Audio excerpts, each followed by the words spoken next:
dégg ni ki fan yi rek mu daal di nekk ci fi nga xam ne ni moom moo di ci actualité beeg yeneen yu ni mel. waaye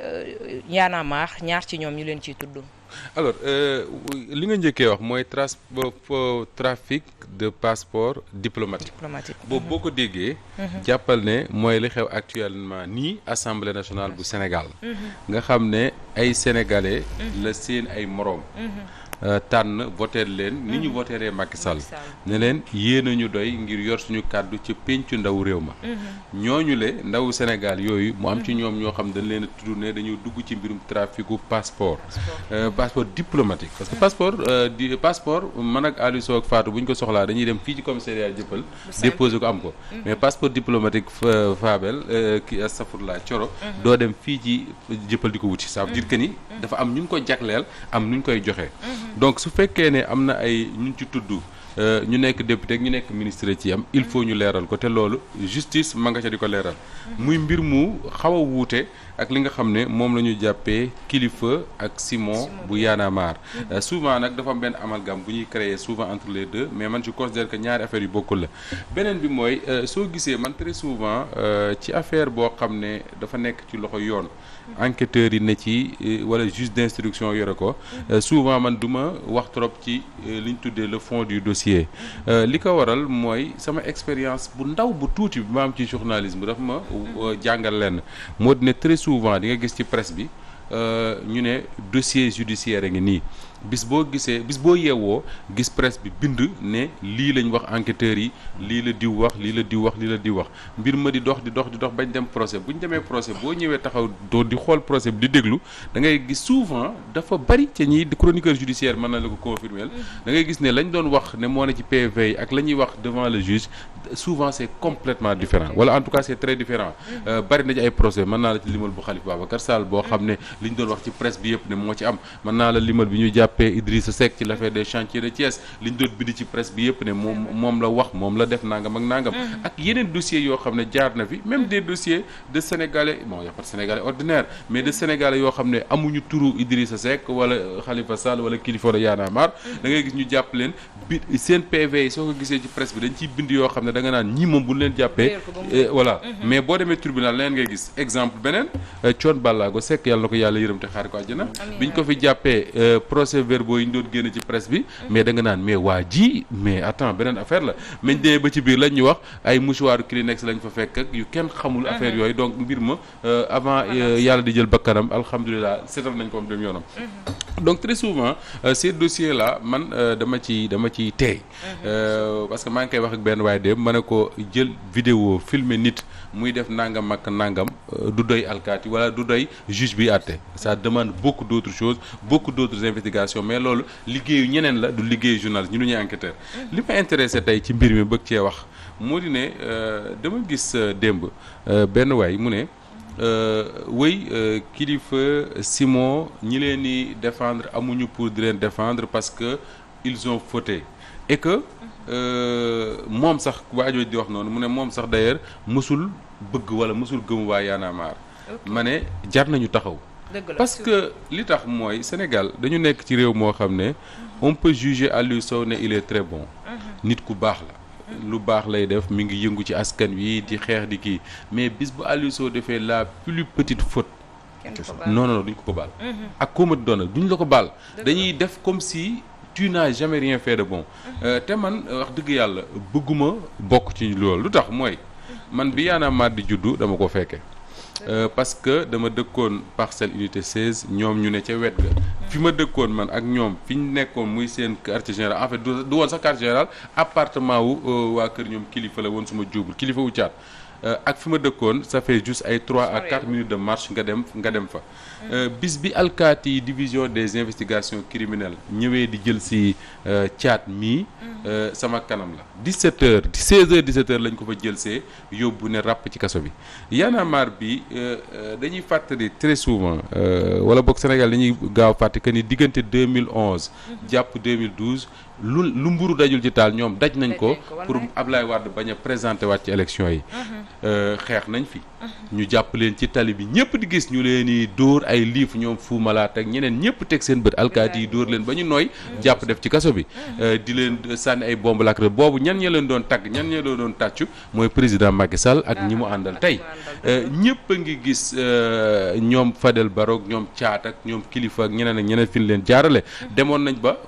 fu ñu génne dañ leen di fiile di leen topp mënatuñ sax nekk ak seen njaboot def seen vie d'artiste à cause de ce combat là te combat boobu man dama jàpp ne bi ñu koy def combat bu ñu gëmoon la parce que li tax ma ne combat bu ñu gëmoon la mooy c'est des gens yoo xam ne moment boobu bu ñu soxla woon 100 millions ci Ablaye Wade am ko ci lu matul waxtu ils ont dit non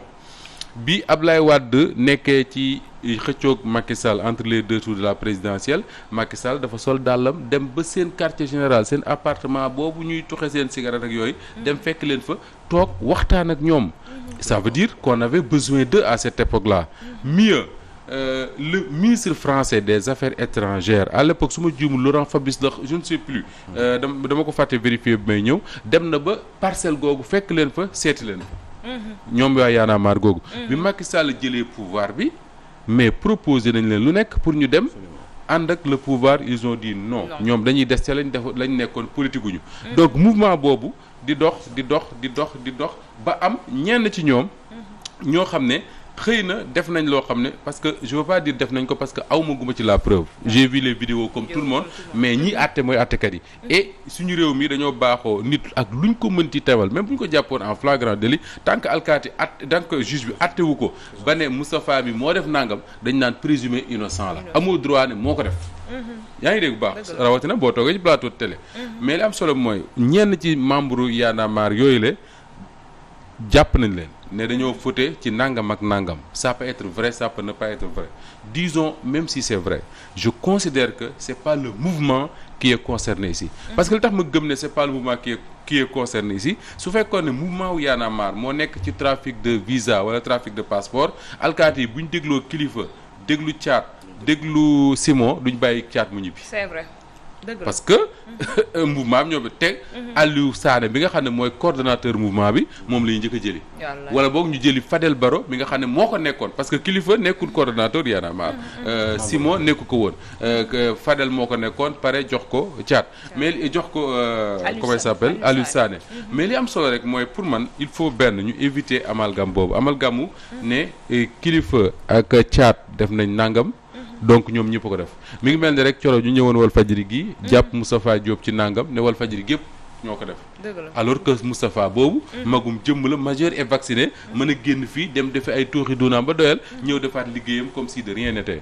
donc on peut supposer que ne Kilifeu ak Simon dugg nañ ci loo xam ne waruñ ci woon a dugg mais dañ cee dugg ak seen responsabilité bopp donc faut pas que ñu lié ko ak le mouvement Y'en a marre en tout cas man duma ko lié beneen bi mooy il faut que dans ce pays là ñu arrêter également que ni nit jàdd na yoon ñu ne li musul def lu baax il faut pas qu'on oublie que ni ces garçons là ils se sont sacrifiés ci moment boo xam ne man am naa ci lu ma leer nañ que ne bu ñu bëggoon ay millions am nañ ko ba tëdd ci suñu bëggoon passeport diplomatique génn réew mi dem defi leneen defi nañ ko ils ont préféré rester ici di xeex ak sénégalais yi man musuma d'accord ak Y'en a marre bi ñu lancé notamment le nouveau type de citoyen sénégalais parce que man dama gëm ne le nouveau type de citoyen sénégalais du sénégalais boo xam day bàyyi tubéyam muy wàcc ba ci suuf du sénégalais boo xam day mel man gëmma loolu man dama gëm beneen sénégalais budul image bi nga xam ne moom la ñenn ci les membres de ce mouvement là di dégager man loolu laa gëm mais teewul il faut ñu accepter que ni moment bi nga xam ne ñun on avait préféré toog ci suñu salon yu sedd ak suñu ay climatiseurs ces gens là ils étaient dans la rue bi la ñoom Macky Sall Amath Dansokho Ousmane Tanor Dieng Moustapha Niasse ñeneen ak ñeneen biñ dajee centre Daniel Brottier côté place de l'Indépendance di def benn conférence publique di waxtaan ñoom les jeunes là ñoo ñëw ne leen génn leen parce que ñi ngi jàpp ñenn ci ñun di leen dóor di def ci kaso bi heure toog di waxtaan ci saal jeex na ñoom génnuñu ñoom leader yooyu may tudd génnuñu ñoom ñoo génn dem place de l'Indépendance image mi ngi disponible ba léegi alkaati yi dañ leen a dóor ba ñu nooy jàpp yóbbu ils pouvaient faire comme tous les Sénégalais ils ne l'ont pas fait donc il faut il faut ñu respecter ce combat là quel que soit lu ñu mën a reprocher parce que y a beaucoup de choses qu'on peut reprocher au mouvement Y en a marre y a beaucoup de choses yu ñu mën a reprocher ci boobu mais il faut ñu respecter le corps parce que man mënuma tagg lii tey bu ëllëgee ma xalab ko en 2011 2012 koo wax ñu ne Y en a marre bañ na ko ba ñi nga fi gis ñëpp à commencer par le président de la République bu ñu daan taxaw fii ci place de l'Obélisque bu caat yéegee taxaw wala Simon yëkkati loxoom yuuxu ne Y en a marre ñoom ñëpp ay tëb di wax Y en a marre. Wallaay. Faut pas qu'on oublie ça. Faut pas qu'on vienne aujourd'hui nous dire oui mosuñoo baax nangam ak non le Sénégal a compté sur ces garçons-là à un moment boo xam ne ñu ci bari ci ñun dañoo préféré woon waaf. ñoom ñu génn di xeex sacrifier li ñu amoon parce que ñii souvent on dit les jeunes de Y en a marre mais ñii ay pères de famille lañ. waaw ay kilifa. ah non mais day ay pères de famille lañ yor njaboot. mais moment boobu ils ont préféré man dama doon dem foofu di gis jabaru kilifa. ak famille ils ont préféré bàyyi loolu lépp génn ci mbedd mi alkaati yi di leen dóor di leen dàq ñuy xeex di xeex boobu Macky Sall Abdoulaye Wade jóge fi Macky Sall installé wu ñu mën a am lu nekk ci Macky Sall. Ils ont préféré continuer seen combat di sol seen t-shirt yi ñuy sol. ak seen jean yi ñuy sol. maintenant Aliou Sow wax na ko fi keroog li ñu jàppee Kilifeu ak Simon. bu ñu toppee artistes yu Sénégal yi di ko ci seet. 90% yi danañ yendu ci kaso. Wallaahi. Je dis pas que ni c'est normal. Encore une fois. C'est pas normal. bu fekkee ñoo ko def c'est pas normal. mais bu mu tax mukk ñu fàtte combat bi nga xam ne ñoom mëne woon nañ ko depuis des années et des années. pour man c'est très important que ñu respecter ce combat là bi nga xam ne le mouvement Y en a marre mëne woon na ko à un moment boo xam ne le Sénégal avait besoin d'eux et ils ont répondu présent moment boo xam ne ñu ci bari ci ñun dañoo préféré woon. waaf voilà dëgg la Moustapha te it bu ñu xoolee sax ci vidéo Kilifeu ginnaaw vidéo Kilifeu bi vidéo Simon bi dafa wane tam lu bari ci li nga wax puisque da nga ciy dégg ay problèmes personnels comme tey jii sama loyer quelque temps mi ngi nii fayuma sama loyer ci koo xam ne nii combat boo xam ne da koy yëkkati woon pour mener ko pour askanu Sénégal ndax du woon combat boo xam ne ñoom ni nga leen gisee ñuy doxee du woon combat boo xam ne dafa yemoon ci ñoom bu fekkonte ne yem na ci ñoom comme ni nga ko waxee xëy na dinañu laale ci nguur wala ñu takk ci benn ministère wala leen loo xam ne ni ñoom dina leen may koppar goo xam ne du jar tey mais Coro dogguma la mais waykat bi dafay wax ne Alioune Mbaye Nder defe naa mooy wax ne fépp la méttee ku njëkk a yuuxu rek da ngaa ragal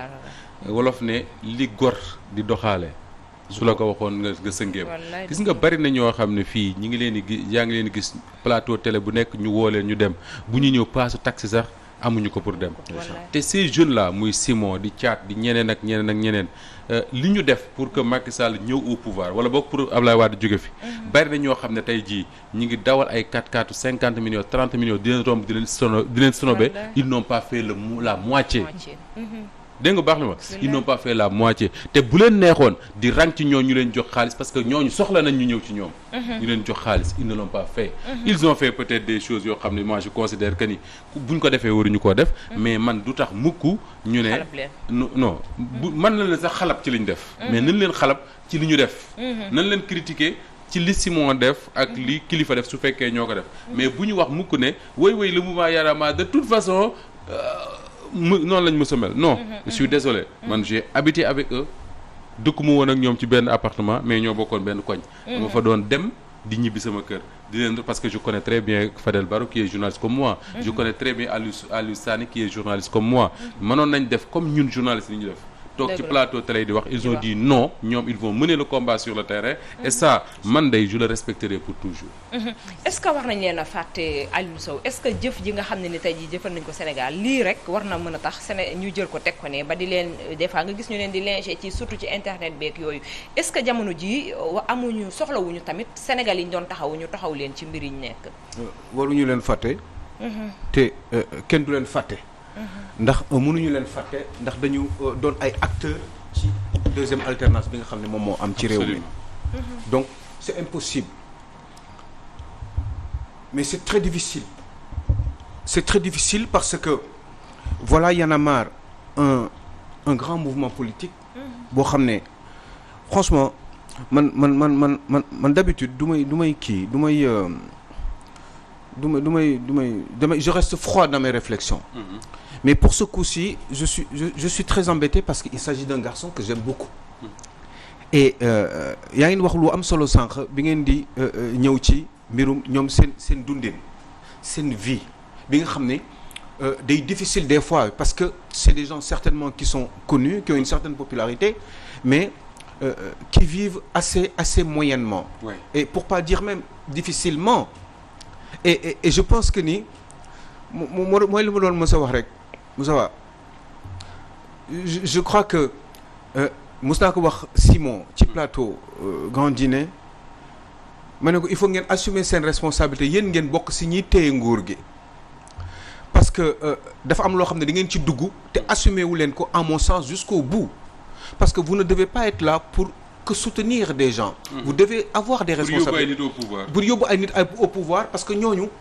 amaana yóbbu nga leen au pouvoir mais vous n'êtes pas sûr de pouvoir les contrôler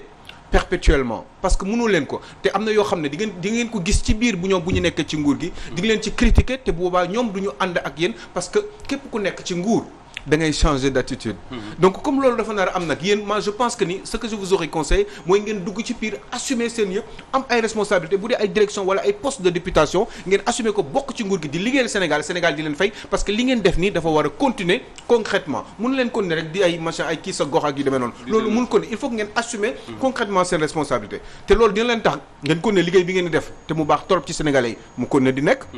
ba pare ngeen di am ay revenus parce que Moussa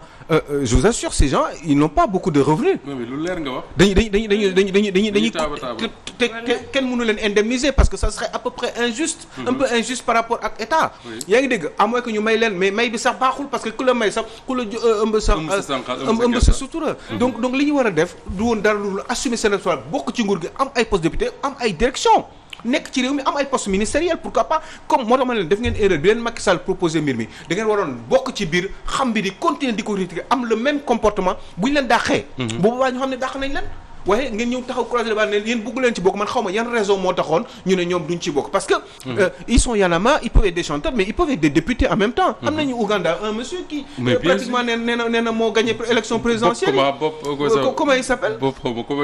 c'est un grand musicien extrêmement pertinent dem prison plusieurs fois prison mais ce monsieur là presque nee nañu moom moo gagné élection yi sax dañ ko foqati ci ay loxoom donc pourquoi ñoom duñu assumer seeni responsabilités bokk ci biir am ay responsabilités di am salaire Moustapha di parce que liggéey boobu ñu def dafa amal njëriñ Sénégal donc autant que les députés ñi nga xam ne sax la ñoo ëpp njëriñ députés yi pourquoi ils le font pas donc yii nii mooy indi ay xam nga parce que c'est gênant parce que am na yoo xam ne aussi dama ko gis ay vidéo la quoi Moussa mais bien sûr xam nga donte sax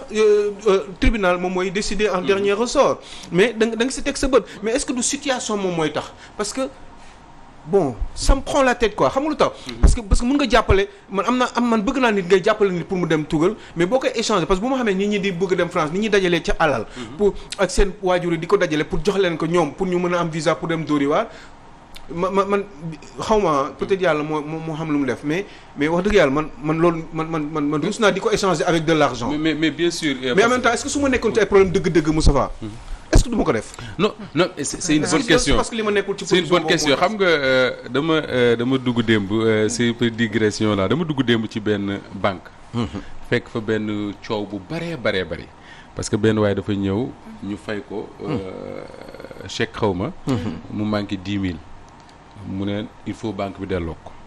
coow lu bari mu déconné foofu ba benn client moo mujj jël 10 000 jox ko pour mu dem. léegi les gens ñi fa nekkoon ne wëy waa ji warul yuuxu nangam ak nangam ma ne leen est-ce que xam ngeen 10 000 yooyu fan la ko toll. est-ce que ñun suñu bopp ñi ngi xalaat bu ñu demoon caisse nekk dans les mêmes conditions kooku.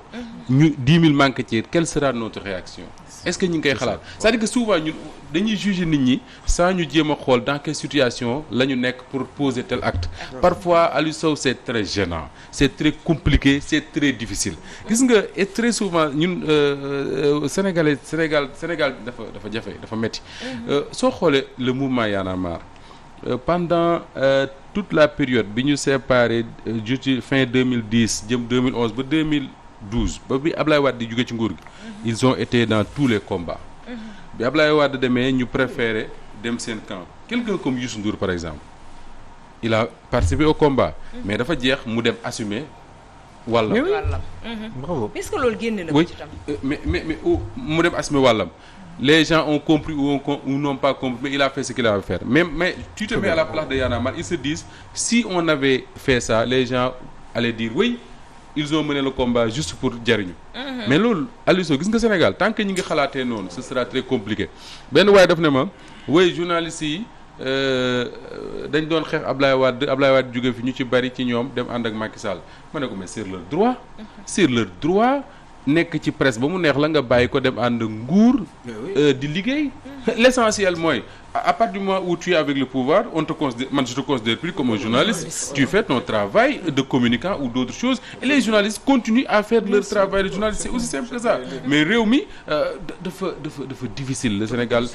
c'est compliqué. Dans d'autres pays Fabel Thioro ces questions-là ça ne se pose même pas. Mais fii ci Sénégal koo fi def ñu ne waaye ay Y'en a marre lii rek lañ bëggoon seen xeex bi yëpp pour dem nguur la war affaire yooyu et yooyu dafay jouer souvent ci suñu acteurs yi. ci actes yi ñuy poser. Mais quoi qu'il en soit je suis parfaitement d'accord avec Aliou Sow cette affaire-là elle est particulièrement gênante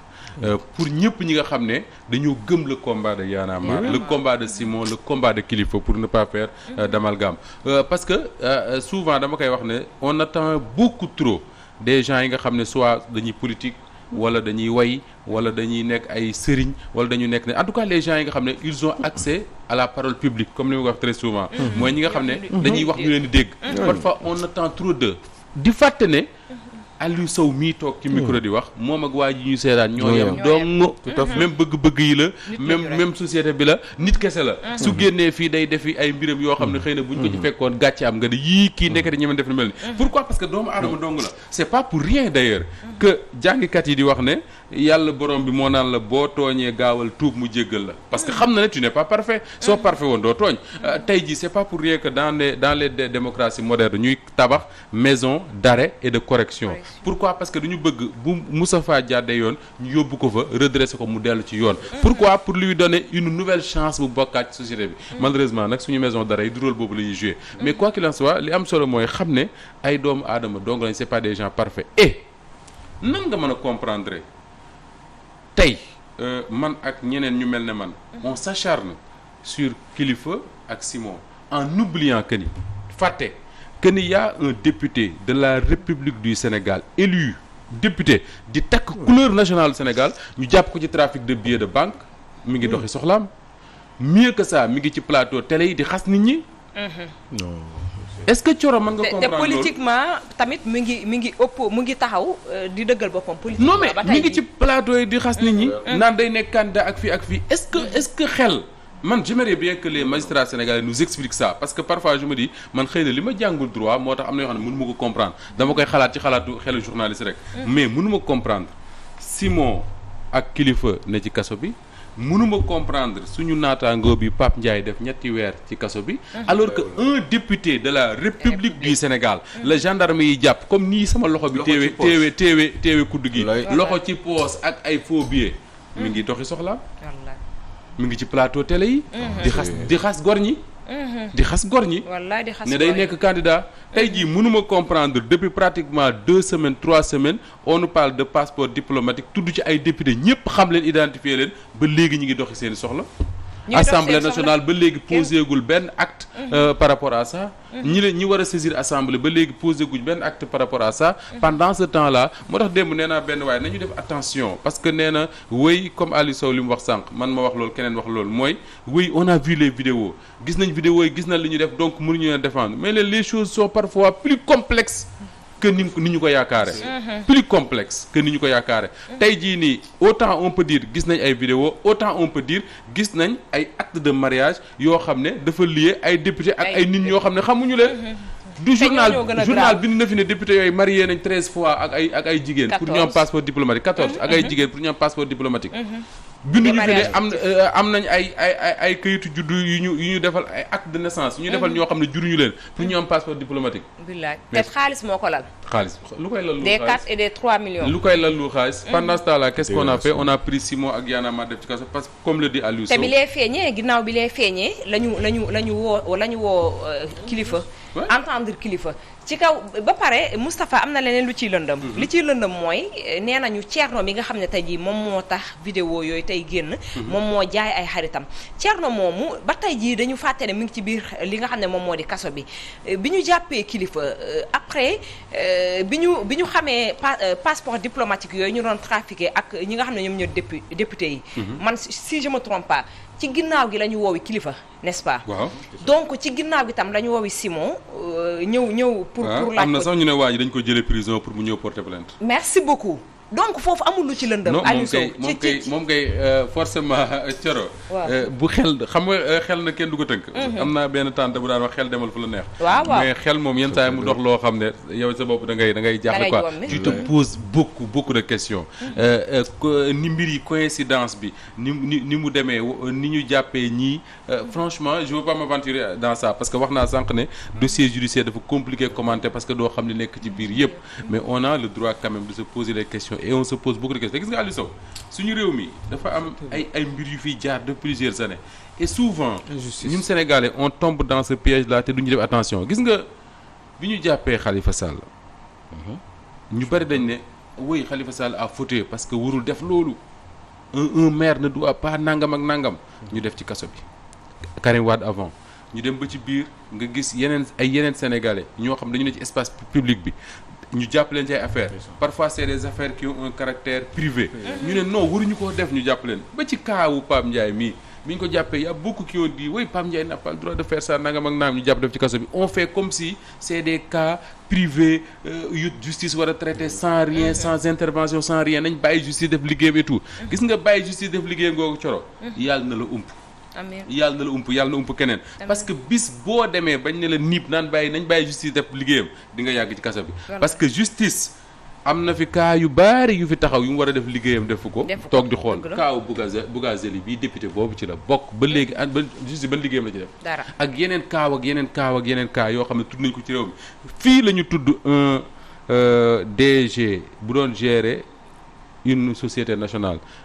def fa lam fay def wu ne weng waa OFNAC bind ko def ko ci rapport OFNAC man créé wu ma ko Macky Sall ko créé di leen fay salaire ñu bind ko def ko ci rapport jox ko procureur de la République est-ce que mas ngaa dégg ñu posé benn acte jëm ci loolu ñu ne nañ bàyyi justice mu def liggéeyam gis nga nañ bàyyi justice mu def liggéeyam wallaay daf la concerné wul sama benn nijaay daf ma wax ne Moustapha li tax ma bañ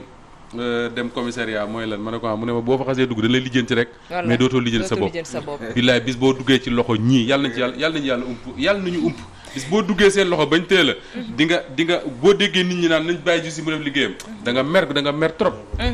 fi Moustapha jeexale lay ñëw parce que OFNAC ñu mu épinglé dafa bari ay directeurs généraux yoo xamante ne ay salaires fictifs yoo xam ay nit yoo xamante dañ leen a cité ne dañ leen fay te duñu liggéey ci organe boobu gis nañ ay journalistes ay ñeneen ñoo xamante ne dañ leen doon fay ay salaires léegi bu ñu nee justice day def liggéeyam ana OFNAC ñu mu épinglé ginnaaw loolu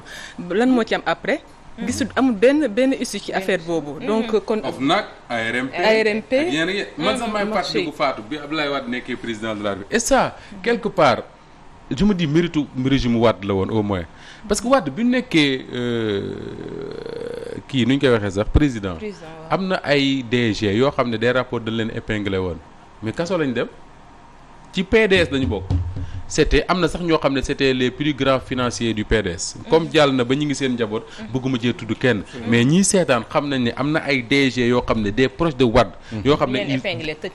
bi Wade nekkee président dem nañ prison am na si ñoo xam ne dem nañ devant la DIC ñu enquête nar leen a def ci yoon ñu goxi xaalis bi ñu yore woon ça au moins c'était le mérite du régime de Wade tey jii le président Macky Sall teg ay organes de contrôle yu bëree bëri institution yoo xam ne soo ko xoolee da nga naan Sénégal moom seen président wane na volonté bu mat sëkk ngir xeex corruption et d'ailleurs ça tombe bien tey jii la OFNAC war a lancer sa stratégie de lutte contre la corruption xaw ma nu ñu ko tuddee la nouvelle stratégie nga xam ne président de la République def na li mu war a def pour teg institution yi nga xam ne moom la tëgg pour xeex corruption ak yeneen mais comme di Fatou ñu ngi ci épinglé ba léegi est-ce que rek gis nga man waxuma dem kaso de mais est-ce que gis nga bi Macky Sall faloo ba léegi ku bokk ci moom ñu ne un rapport épinglé na ko ñu ne àttekat yi enquêteurs yi wala àttekat yi woo nañ ko laaj ko affaire Prodac y a beaucoup de choses yoo xamante ne ba léegi gisaguñu ku ñu laaj alors dans un pays comme ça bu ñu jàppee nit ñi pour des histoires de 500 000 1 million 2 millions 3 millions 4 millions mais les Sénégalais ont le droit de se poser des questions te encore une fois Thioro je le redis de wallahi na la yàlla dimbali bañ la wax ne Coro kat teg nañ ko loxo waaye nañ bàyyi justice mu def liggéeyam wallaay boobaa nga am la nax dëgg la ci affaire yu Y'en a marre donc reconnaissance dañu fekk répété Ousmane Sonko mi bu ñu bàyyi woon justice mu def liggéeyam heure bi dina ko fekk muy non kon mu ngi ci kaso bi c'est vrai oui loolu en fait mooy comme ñu Moustapha ñoo ak Aliou rek donc ci wàllu li nga xamante ne ñoom kilifa ak ñoom caat ak lu ñu mënti def quoi que l'on puisse dire dañoo war a am reconnaissance ci ñoom parce que combattre nañ lu bari ci li nga xamante ne mooy réew mi en fait marqué nañ esprit ñu bari Sénégal donc ak fépp donc je pense que ne bu fekkee li am na d'une part aussi dinaa soutenir lu Aliou Sow wax ci ñu am ay fonctions pourquoi pas être député comme ñoom ñoo nekk la voix du peuple di génn partout di kaasal war nañoo am au moins bu dee salaire bu ndaw sax ñu mën koo am pour mën a gën a positionné wu mais bu fekkee da ngay aventurer ci yenn yi comme bu fekkee li am na bu dee am na parce que li ñu gis ni en fait day dem ba day jaxase sa xel ak vidéo yi ak yeneen ñu ngi xaar doo comprendre daal bu fekkee ne affaire complot affaire politique la nag seen wàllu ak li ñu nekk activiste moom moo tax ñu dugal leen ci yàlla rek moo xam de toute façon daal mën nañoo wax ne liggéey nañ dara ci réew bi ak lu mënti doon bien sûr xëy na sax Coro du liñ ne mën nañu wax ne xëy na du liñ nekk activiste wala liñ nekk opposant wala liñ nekk journaliste buy gêné moo tax ñu teg leen nangam mais da ngay am sentiment wu ne soo nekkee activiste wala nga nekk Aliou Sow di wax luy gêner le pouvoir wala nekk un opposant duñ la baal dara duñ la baal dara su fekkee nag yow tu es du côté du pouvoir mën ngaa def loo bëgg amul problème et sentiment boobu moo baaxul loolu injustice bi Aliou Sow doon tudd sànq loolu mooy injustice c'est-à-dire que nit ki toog am sentiment wu ne moom parce que il est opposé au pouvoir wala parce que c'est un activiste amatul liberté wu def ay faute amatul liberté wu def erreur amatul liberté wu génn ci mbedd mi am envie def nangam mu def ko parce que duñ ko baal maintenant yow mi nga xam ne yaa ne ci pouvoir bi nag yow tu peux faire ce que tu veux amul benn problème dañ la koy baal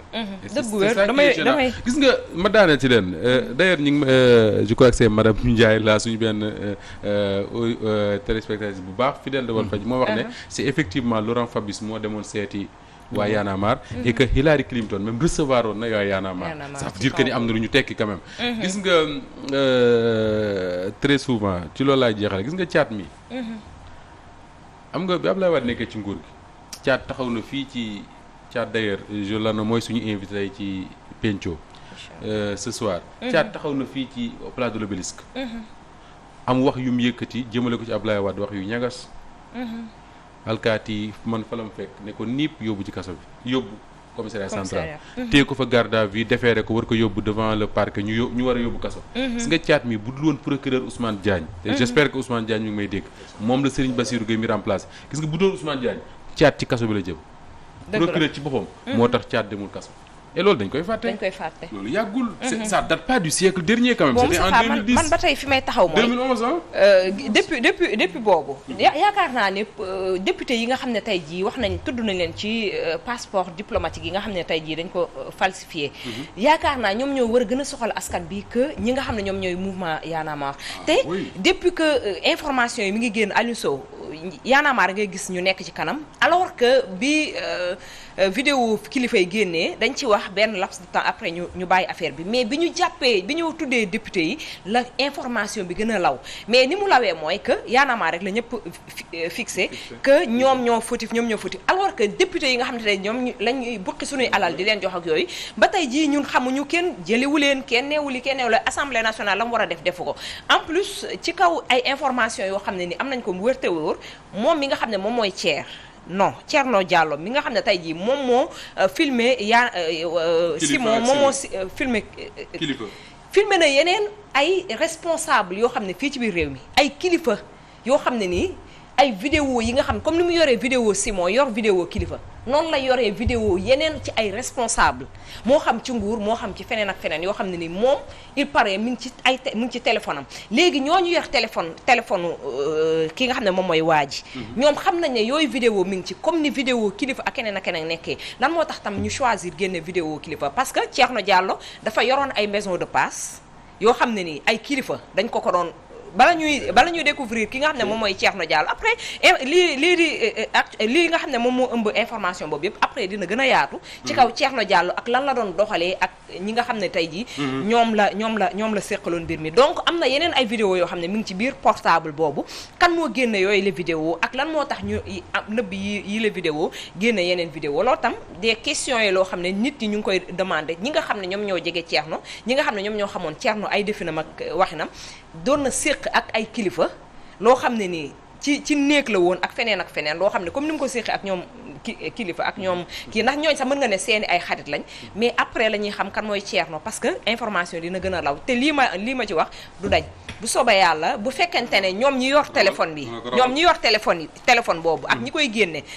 seen aqulaay taala moo leen tax di def moo tax ñu feeñal Y'en a marre war nañoo mën a feeñal keneen ak keneen ndaxte du woon comme ni ñu ko expliqué ne sàcc la da doon dem di cambrioler da daan dem ci maison ci kër yi di brancher ay caméra de surveillance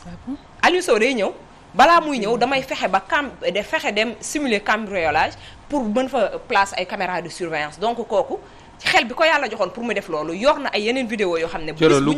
lu garaaw a ngi noonu di am lu garaaw la lu jar a arrêté lu jar a arrêté filmer ay nit il a filmé des personnes comme ni mu filmé ñii xel boobu mu am il a filmé des personnes te daan na ñam kaso lu bari loo xam ne ni ñi mu daan séqal duñ ko yëg ñoom dañuy toogaat après mu ñëw ne leen dama voyager des choses comme ça fekk dañ ko épinglé woo fekk boobu mi ngi ci kaso bi day ñëwaat Thioro dafa li nga wax dafa am solo parce que gis nga loolu aussi beneen affaire la Aliou Sow boo xam ne ci biir mbir mi la te moo tax sànq bu may démarrer ma ne souvent un dossier bu nekkee entre les mains des enquêteurs wala un juge d'instruction day difficile nga wax ci parce que lañ ca xam yëpp yoo xam nga da xam nga portable boobu ngay tudd xëy na la ci juge bi mën a gis wala la ci enquêteurs yi mën a gis yëpp man du ma ko gis parce que aw ma accès ci portable am boobu mais li am solo ci li ngay wax mooy phénomène boobu et malheureusement benn affaire kilifa ak Simon tax na on ne parle pas beaucoup wala on ne parle pas assez des députés te li ñu def gën a garaaw fuuf parce que Simon yu ak kilifa yoruñu mandat wu kenn yaa ngi dégg yoruñu mandat wu kenn encore une fois alors que députés yi dañoo yor suñu mandat mi ngi mel ni rek souvent je le dis souvent que ni un acte bu un opposant mën a def mënul bokk ak bu Macky Sall di def parce que Macky Sall c'est notre président moom la ñu jël suñu confiance bépp jox ko muy décider parfois même je dis que ni il a pratiquement droit de vie et de mort sur les gens su bëggoon ne kii du fi yendu doo yendu ci réew mi kooku li muy poser comme acte kenn mënu ko atte ak li keneen di poser comme acte man je dis souvent un opposant je dis mën na def lu ko neex parce que yorul sama mandat mais Macky Sall dafa yor suñu mandat de la même manière député yooyu ngay tudd dañoo yor suñu mandat cela veut dire que ni ñoom bu kilifa ak Simon defee 10 ñoom ñu def benn seen benn boobu gën a garaaw fuuf parce que ñun on n'a jamais voté pour kilifa ak Simon amuñu compte yu ñuy rendre ñoom mais ñii dañoo am compte yu ñuy rendre muy benn ñaareel bi nga tudd vidéo yooyu la gis nga vidéo yooyu man je crois que il faut que xawma ñu yore cybercriminalité xawma il faut que ñu jël seen responsabilité c'est-à-dire que tey muy ceer boobu ngay tudd muy yenn xale yu jigéen yi muy yenn saay-saay yi ak ñu baree bari ñoo xam ne def nañ ko liggéey mooy di filmer ay gor ñu set wecc ñoo xam ne xëy na fekk nga leen ci position yu bëggul ku leen ca fekk wala gis nga leen foo xam ne bëgguñu faa dem nga filmer leen di leen chantage bi ci gën a grave mooy boobu parce que di chantage ay kilifa ak yeneen mais yooyu tey jii ceer moomu à côté du dossier kilifa ak nangam d'ailleurs kilifa a porté plainte pour ça mais à côté du dossier des passeports ak yooyu moom mbiram ci vidéo bi dañ ko war a lijjanti daan ko ci ba mu xam ba kenn ko dégg xam ne kenn amul droit toog ak faatu ci otoom di waxtaan di ko filmer ak lu mu mënti doon nag ak lu mu mënti doon kenn amu ci droit tey jii nii biir kër sëriñ yi sax léegi boo fa bëggee dugg dañ naan fay leen téléphone yi pourquoi parce que on pense que nit ñi mën na la doo wóolu sax sa loxo ndeyjoor booy dem présidence booy dugg fay leen téléphone yi parce que dañu yaakaar ne mën nañ leen a filmer mais loolu ci réew ak fooy dugg di xool ndax caméra de surveillance c'est à tout moment mën nañu ko franchement mais loolu ci réew il faut mu arrêter quel est le Sénégalais enfin en tout cas c'est pas moi boo xam ne yenn saa yi togg mu jag moom envie dem quelque part dem fa ñëwaat donc phénomène Thierno lañ koy woowee te phénomène il faut le faire on en a besoin quand même dañoo sonn de dañoo war di gën di jël verre waaye tam ñu ne gis nañ Moustapha fële kër ba xaarañ jël suñu kii aussi phénomène bu ñu war a tuuti rek ci kaawu Simon parce que kaawu Simon tam dafa nekk leneen loo xam ne tam lu grave la kaawam ci santéem la ñuy wax actuellement parce que képp ku ko xam nañ ne du nit ku wér moom Simon waaw santé bu fragile la yor parce que da doon traîner AVC ba nekkoon na ci niveau en 2017 nekkoon tolloon na ci niveau boo xam ne demoon na ba jaaxal ñi nga xam ne tey jii ñoom ñooy docteurs yi ko doon lii ba dañ ko doon joxoñ baaraama que joxe ci moom exemple que képp ku mu daal mën nga am gëm-gëm que kii est-ce que kooku tam war na mën a tenir benn une semaine ci biir kaso bi aussi loolu jar naa laaj ba pare gis nga ni ñuy waññar ni ko gor moo garaaw te gis nga yu mel nii bu këppoo ci nit ak famille am ñi ko jege ñaaleem yeeg yooyu nañu poser la question kii après lan la mën a def ci biir famille am et tout ñi xam nit ñi xam ñi leen di côtoyer xam ñi nekk ak ñoom ñooy mën a xam loolu nit ki su ma ko defee lii wala ma wax ko lii lan la mën a parce que mën na tas famille aussi mën na tas famille mën a nekk loo xam ne nii donc yàlla nañu yàlla suturaal waaw yàlla nañu yàlla suturaal daal mais daal lu grave ci daal lu méttee ngi ci ak lu mënti am ak coow bi affaire trafic bi yëpp boobu jar naa lijjanti di filmer nit ñi à leur insu vraiment loolu moom c'est des képp kuy nit ak képp kuy sénégalais yëpp ci war a wax boobu la ñu war a gën a bane pourquoi pas ñi génne vidéo yooyu vidéo yi ñuy xoj nañ ko génne ñu xool su boobaa ndax ñëpp a yem àtte ñuy filmante nii suñu biir lan moo tax mais mun a kii Moussa méchanceté rek mais oui méchanceté soxor non seulement dañuy ak yaakaar ne loo am lii moo la ko da pare nit bu xasee am xel bu bon loolu rek lay jariñoo yaakaar nga ne lii su ma ko defee kat après lii mën na maa jural lii parce que moom Thierno bu fekkee moom moo wax vidéo yi nekk ci biir portable am lam ca jublu mooy dugal nañ ko kaso xam na ne lii ko dugal kaso xëy na du teel a génn pour mu corrompre ñi nga xam ne ñoom ñoo ko dugal ci biir kaso bi il fallait mu lire parce que kër kilifa lañ ko jàppee woon mu dem fa di cambriolage boobu du dëgg dafa demoon pour placer des caméras de surveillance am na fu ma ko lire ñu ne ay caméras la doon placer ay caméras de surveillance la doon placer gis nga bu ci kanamee tuuti ak kaawu Thierno bi leneen ak leneen dina génn leneen ak leneen lu gën a grave dina génn film dafa am solo trop parce que tout simplement Moussa les gens sont bon moi je le dis les gens ils sont pas contents quand je le dis mais les gens sont hypocrites quand je dis les Sénégalais sont hypocrites c'est parce que c'est dans leur généralité que j'en parle am nañ Sénégalais yu baax yu fi nekk mais Moussa hypocrisie amul woon kon ay film yi du am sens parce que ki jóg di filmer c'est parce que dafa bëgg a wan nit ñi ni xool leen ma diw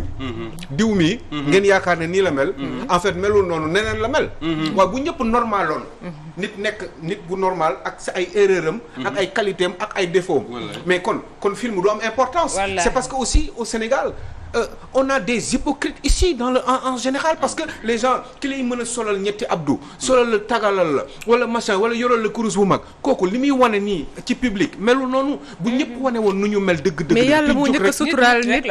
non d'accord naa non xam nga yàlla dimension yàlla dafa kawe trop ñun ay nit kese lañu waaye am na lu ñu digal am na ay ndigal yu ñu jox am na ay comportement yoo xam ne dañ ko war a am bu fekkee dañu bëgg topp yàlla ak yenn érudits yi pour ñu mën leen topp ak bu ñu leen toppee normalement yii nii ay film nii du am solo man d'accord naa man def erreur man ma wax dara ma def erreur ma ñëw taxawaat ci télé bi ma ne may Moussa man dama juum quoi parce que man li ma waxoon démb dama si juum te xam nga la moo tax mu juum si lii ak lii moo tax ñu élément bii laa manqué woon moo tax mu juum lii ak lii moo tax ma def ko et cetera waaye munoo ñëw di wane toujours benn attitude alors que yow attitude boobu meloo ko nit Moussa tey jii am na ñoo xam ne bu ñu taxawoon tey jii fii man ni ñu may filmé nii ci biti noonu laa mel man boo ma doon wax ak man ci biti day mel damay def télé parce que loolu lay xalaat parce que bu sama xol naree tàng tamit noonu laa ko mën a génnee xam nga sutura baax na mais yàlla moom mooy ñaan sutura entre nit ñi waaye ñun aussi dañu war di ñafe parce que duñu ay mala Moussa dañu war a suturaal suñu bopp ba pare garder une certaine générosité ba pare di dimbalante di waxante dëgg Moussa li yëpp xaalis la Thierno Diallo mi dafa bëgg xaalis rek moo tax mu def li moo tax mu trahir dafa am benn affaire mooy je suis d'accord avec toi que ni souvent dañuy bari na ci ñun ñuy wane une image boo xam ne xëy na nekkul ci ñoom mais damay préciser benn affaire mooy ku ci nekk ci ñun da nga am droit à une vie privée je veux dire quoi que ni man Moustapha mënuma toog ci télé di jox nit ñi ay leçons ba pare ces leçons là je me les applique pas il faut que je m'applique ces leçons là loolu dama cee d'accord mais ceci n'empêche pas que ni ce Moustapha là doomu aadama la am nu ñu koy wax sax droit à une vie privée cette vie privée là mën na ko xiir xëy na ci bu jugee fii day dem ci baar mën na koo xiir ci bu jugee fii day dem ci maison close. mën na koo ci xiir ci bu jugee fii day dem feneen ça c'est sa vie privée. moom la concerné. yaa ngi dégg moom la concerné. kenn la ci am pour rendre compte Maulana Tabarak moom rek la ci am pour rendre compte. cela veut dire quoi que ni man Aliou Sow je le juge pas. parce que Aliou Sow dafa génn fii y a un bar à Walfadjri mu dem dugg fa toog. c'est son problème. problème yàlla la koy rendre compte. je ne juge pas Aliou Sow parce que dafa génn fii y a une maison close fii mu dem dugg fa toog di def affaire am. c'est son problème. maintenant li nga xam ne moom la ñu bokk muy l'espace public. bi nga xam ne moom la ñu partagé boobu la ñu war a respecter man li may wane dans l'espace public là. mu nekk loo xam ne lu ma gëm la lu may partagé ak nit ñi. mais su fekkee ne mu bëgg nekk dans l'espace public. naan nit ñi nu ñu koy waxee sax les hommes politiques là amuñu droit sàcc xaalis askan wi affaire yooyu alors que man keesu Walfadjri gi ñu ma dégg bis bu ne ma tëgg ca sàcc. mais loolu c'est autre chose. day garaaw loolu loolu dañ ko bokk ak ay nit. ça n'a rien à voir buñ la ci filmé balaa waxtu bi duñu xoj balaa waxtu bi duñu xoj. daf may metti. voilà mun na ma bañ a metti nag bu ma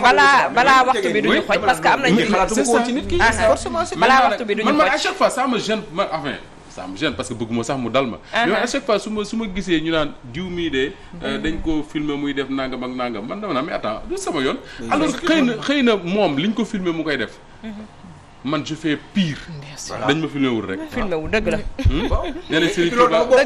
dafa bokkul sax ak yow. li la tax a jóg li tax sax yow. nga nekk ci place. exactement bi loolu ça n'a absolument rien à voir. parce que amul lii amul link. amul link nee nañ Serigne Touba mooy wax ne. ayib mooy défaut.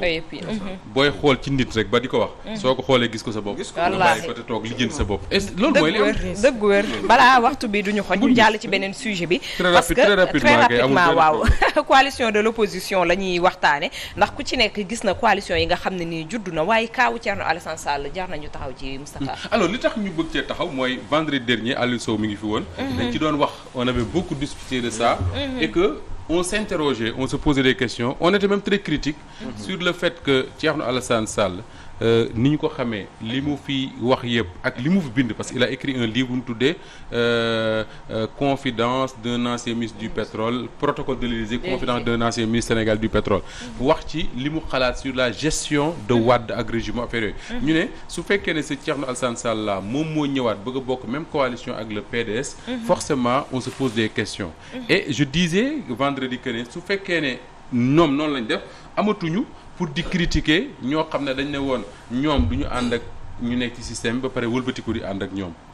mais am leneen loo xam ne dafa xew ci biir semaine bi mooy dafa am un communiqué boo xam ne parti wu Thierno Alassane Sall moo ko bind ñu tuddee ko la République des Valeurs LP bu wax ne ñoom coalition boobu ñu leen tudd bokkuñu ci pourquoi parce que ñoom dañuy dox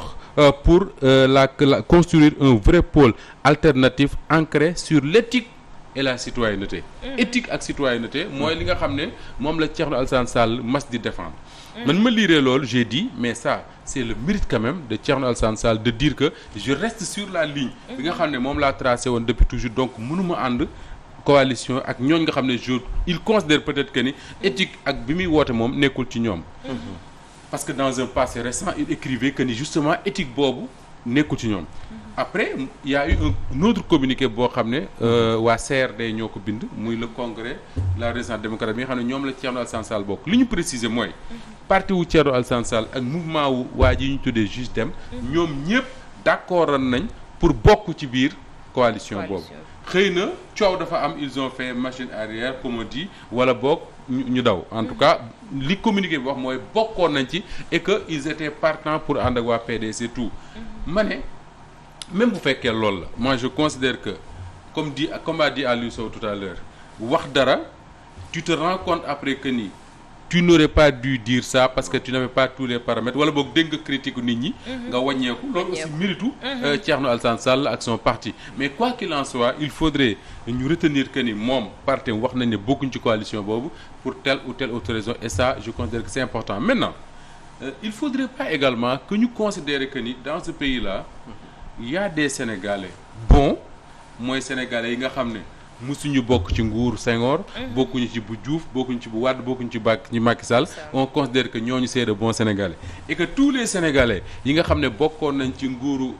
Senghor Diouf wala Wade on considère que c'est de mauvais Sénégalais. non affaire demeewul noonu. y a pas un camp de droite et un camp de gauche. y a wax naa ko fii plusieurs fois y a de bons et de bons Sénégalais très honnêtes très intègres. yoo xam ne ils ont travaillé avec Senghor ñoo xam ne ils ont travaillé avec Diouf ñoo xam ne ils ont travaillé avec Wade am na ñoo xam ne ils travaillent actuellement avec Macky Sall te ay nit ñu jub lañ. opposition bii am na ci ñoo xam ne ñoo gën a dëng micro bi. loolu mooy li am. c'est-à-dire que il faudrait pas qu'on mette dans la tête des Sénégalais que ni fii ñu baax ñi ñoo ne fii. ñu bon ñi noonu ñu baax ñi noonu ñoo ne opposition ñu bon ñi noonu ñu pouvoir. demeewul noonu. ça ne se passe pas comme ça li ma bëgg a wax foofu rek mooy tey mën naa nekk ci parti bi PDS nekkee au pouvoir. ma contre PDS di leen xeex tey PDS nekk dans l'opposition ma nekk ay seen ay alliés c'est tout à fait possible c'est d'autant plus possible que tey jii nii bu ñu waxantee dëgg le PDS ñi nga xam ne Thioro ñoo symboliser woon la mauvaise gouvernance au PDS ñi nga xam ne ñoo symboliser woon li Sénégalais yi gënoon a bañ ci PDS ñoom ñëpp ils sont partis ñoom ñëpp tey jii nii le dernier gouvernement de Wade je crois que tey boo doon wàññi ñaata ñoo ci des ci PDS. boo jëlee Karim Wade. kan nga ciy dolli. sur les 36. sur les 36 34 yi ñu ngi ci Macky. 34 yi ñu ngi ci Macky Sall. cela veut dire que ni tey ñi nga xam ne ñoo ŋànk le PDS. xëy na mën nañ tudd Karim Wade mais ni ñu koy wax sax la majorité mënoo leen reprocher tey la gestion de Wade Nafi Diallo du PDS ban responsabilité la am ci nu Wade yore woon nguur gi. Mayoro Faye ban responsabilité la am ci lu Wade yore woon nguur gi. Tafsir Thioye ban responsabilité la am ci nu Wade yore woon nguur gi. ak ñeneen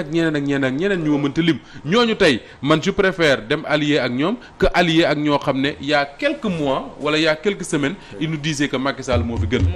dëgg la tey parce que àndatuñoo moom ñu bëgg koo xas. c'est vrai ñooñu allier ak ñoom ñoo ma gënal ñoo xam ne il disait que ni y a quelques mois que ni mënuñu fekk fas woo xam ne mënta dem ñuy ànd ak moom parce que boo ànd ak moom du dem. ñooñu tey ils sont des alliés de Macky Sall. donc Thioro il faut faire attention avec ça. ne pas dire que ni y a de bons Sénégalais ñoo toogee côté bi Moustapha nekk y a de mauvais Sénégalais ñoo toogee côté bi Fatou nekk ça ne se passe pas comme ça. ay Sénégalais yu baax am nañ fii am nañ fële. et que li gën a am solo rek mooy fexe ba ku ci nekk nga ànd ak sa xel booy ànd ci ay coalition ak yooyu. te ñu bàyyi ku nekk koo bëgg àndal nga ànd ak moom quoi c'est pas la peine de se tirer mais su fekkente ne tamit ñi nga xam ne ñoom ñooy sénégalais ci boppam sénégalais lambda yi ñoom ñoo def seen xel loolu ba di ko pousser ñi nga xam ne ñoom ñooy waay politique yi parce que boo dee xool Thierno Alassane Sall ak ni muy doxalee. dalay leer ne day déglu ci biti. malgré waaw wax nit ñi la déglu pour mu mën a changer camp wala mu changer ay définam wala waxinam mais est-ce que loolu tam dina ko tax mu pousser ci avenir politique am parce que tam bu fekkee ne da ngaa bëgg a fixer sa objectif ne lii moo ma tax a jóg est-ce que jar na ngay à chaque fois ngay deltuwaat ci gannaaw rek pour di xool ana lan moo neex Thioro wala lan moo neex Aliou Sow. Thioro bala Aliou Sow di ñëw gis nga dafa am benn baat boo lâché pour man mu am solo loolu mooy waxu nit ñi. waxu nit ñi mooy lan xam nga souvent ñu dañuy def erreur ci lan mooy dañuy seetaan petit déj gis Aliou Sow ak Moustapha wax ba géex ñu ne Sénégal yi lii lañu wax c'est pas vrai. dëgg la Aliou Sow ak Moustapha ñoo wax loolu c'est vrai. ci beneen plateau télé nga gis ay analystes ay chroniqueurs ay leneen ñu wax ba géex ñu ne Sénégal ni lañ gisee. un homme politique boo bëggee sa ñu koy waxee sax sa direction politique wala ni ngay defee ci politique en tout cas nga bëgg koo teg ci nga xam ne noonu la ñuy waxee ci télé yi da ngay juum ci lu bari parce que ce qu'on dit c'est pas forcément li Sénégalais yi xalaat. il faut faire attention avec ça. tey jii nii y a beaucoup d'entre nous à commencer par man mi ñu toog fii xëy na di critiquer le PDS. naan ñoo fi def lii ki waruñoo ànd ak diw di wërta ànd ak diw. lan moo ñu leer ne waa Pikine gii duñu seetaan loolu la ñu xalaat. wallaahi dara leeruñu si. et la preuve d'ailleurs combien de fois on a critiqué la classe politique wax a wax lu ñu neex ñu dem élection sénégalais yi vote en 2007. dañuy préparer dem élection présidentielle 2007. boobu Walf mi ngi Sacré-Cœur. ñu toog di waxtaan ma ne man de li ma gëm mooy Ablaye Wade mënul gagner élection yi premier tour 2007 laa la wax. Ablaye Wade mënul gagner élection yi premier tour. Sidi Lamine Niass yàlla na yàlla yokk leeram. ne ma Moustapha ma ne ko mu ne Ablaye Wade day gagner élection yi premier tour. ma ne ko Sidi loolu mënul nekk. parce que ci sama waxu analyse politique ak waxu journaliste boo xam ne àllu am soriwul. ma naan ko su Ousmane Tanor Dieng amee tant pour cent Moustapha Niasse am tant pour cent Idriss Seck am tant pour cent mu ne ma politique du noonu. politique du noonu. affaire du noonu de du additionner ay kii am tant pourcentage et on verra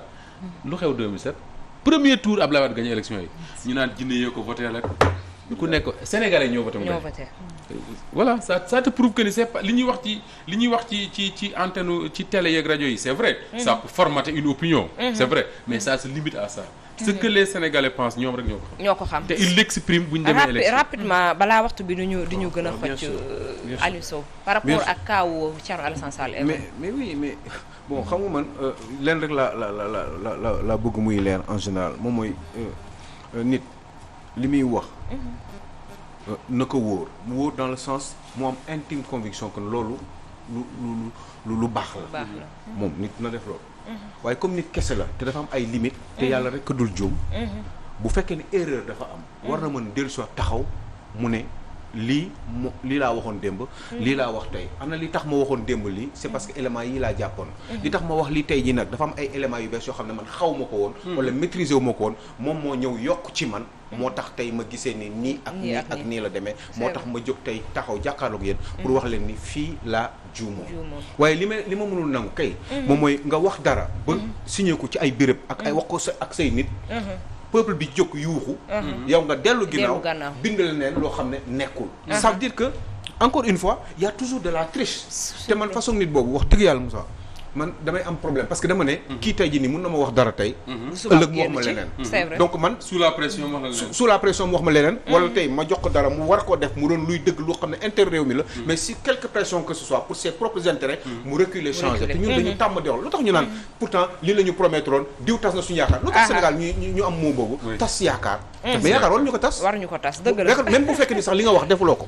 li nga wax Moussa li ma promet defuma ko. man du ma tas yaakaar xam nga tax du ma tas yaakaar parce que man dinaa ñëw wax expliquer la yow lan moo tax yow nga xalaat dama tas sa yaakaar lan moo tax yow li nga doon xaar ci man amul parce que dinaa la ko tegal explique ko mu leer nañ. ba pare nag foofu feeñal njuumte. te muy dëgg. mais lu tax duñ ko def. te muy dëgg lu tax ñuy jéem a wut yeneen solution. mais nit day juum. politique Sénégal dafa doy waar. Serigne Cheikh Mbacke ñu tàggu rafet Serigne Cheikh Mbacke Gaynde Fatma nee na waa ji def ne ko sëñ bi yow loo wax def ko.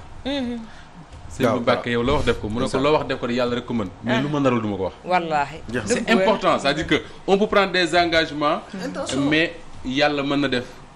la taxoon ñu bëgg mu demee neen voilà mais li bon ci Sénégal mooy nit day jël nga ay engagement surtout la classe politique mu leer na kii naru ko dëgg la da nga koy xool da nga koy xam voilà surtout bu fekkee ne amul dans le sens de leurs propres intérêts leen rek mooy dëgg mooy réew